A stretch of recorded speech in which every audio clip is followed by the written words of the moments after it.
Comment les entreprises gagnent de l'argent? Comment les entreprises gagnent de l'argent? La valeur vie, LTV, supérieure au coût d'acquisition, CAC. Évidemment. Mais entrons dans le détail.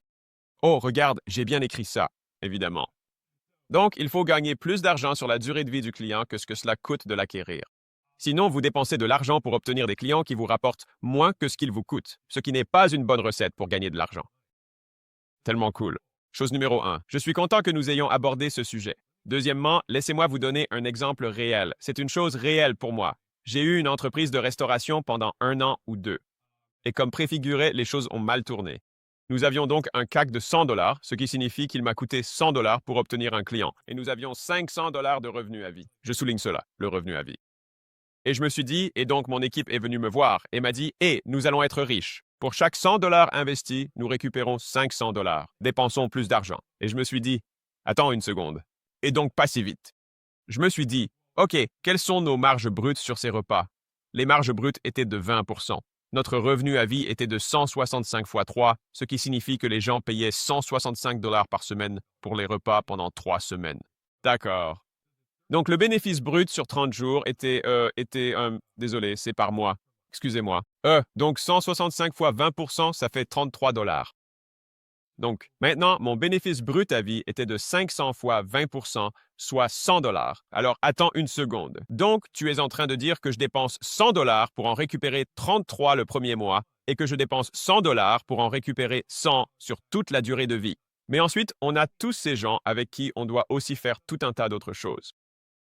Eh bien, ça ne va pas bien fonctionner. Et ça n'a pas marché. Et je leur ai dit de ne pas faire ça. C'est pour ça que je ne suis plus dans le secteur des repas. Maintenant, pourquoi tu n'as pas essayé de trouver une solution? C'était la 4e entreprise que j'ai lancée. Leila et moi avons eu cette conversation. Elle m'a dit « Choisis ». J'ai répondu « Vraiment ». Et donc j'ai fini par arrêter ça parce que j'avais un sous-traitant. Donc ce n'est pas comme si j'avais eu énormément de personnel à licencier ou quoi que ce soit de ce genre. Je réaffectais le personnel de ma société de compléments alimentaires pour gérer tout ce qui concernait les repas. Voici un fait amusant pour toi. 80% de nos réclamations clients venaient des repas.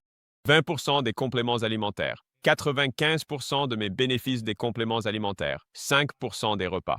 Et je me suis dit, je pense que si je devais me donner un conseil, je me dirais d'arrêter de faire ça. Je vais vous donner quelques repères. Vous vous dites, d'accord, j'ai compris. Donc LTB, LT, c'est juste un GP, pas un PG. Ce n'est pas un film PG-13. Le ratio bénéfice brut sur la durée de vie par rapport au CAC doit être supérieur à 3 pour 1. Vous devriez gagner 3 fois ce qu'il vous en coûte pour un client.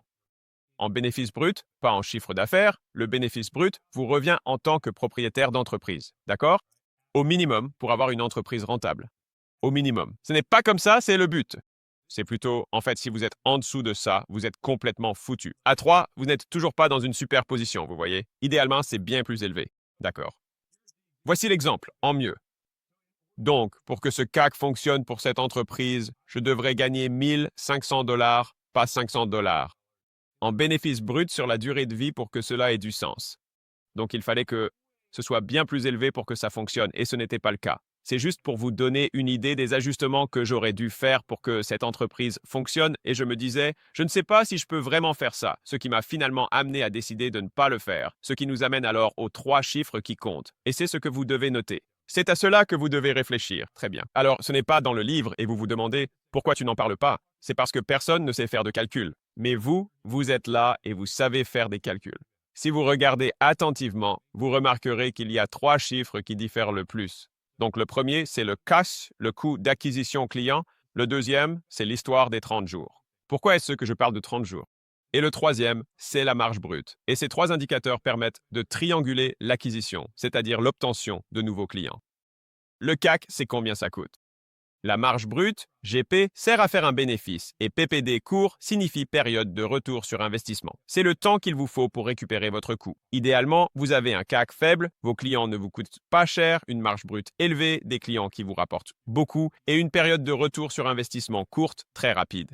Le résultat, c'est plus d'argent, plus vite.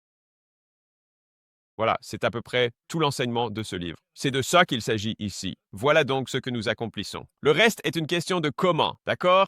Et voilà, ce sont les 3 chiffres qui comptent. Et entrons dans le premier un peu plus en détail. Certains d'entre vous disent « CAC, cela ressemble à quelque chose que mon chat a vomi, compris. C'est le prochain.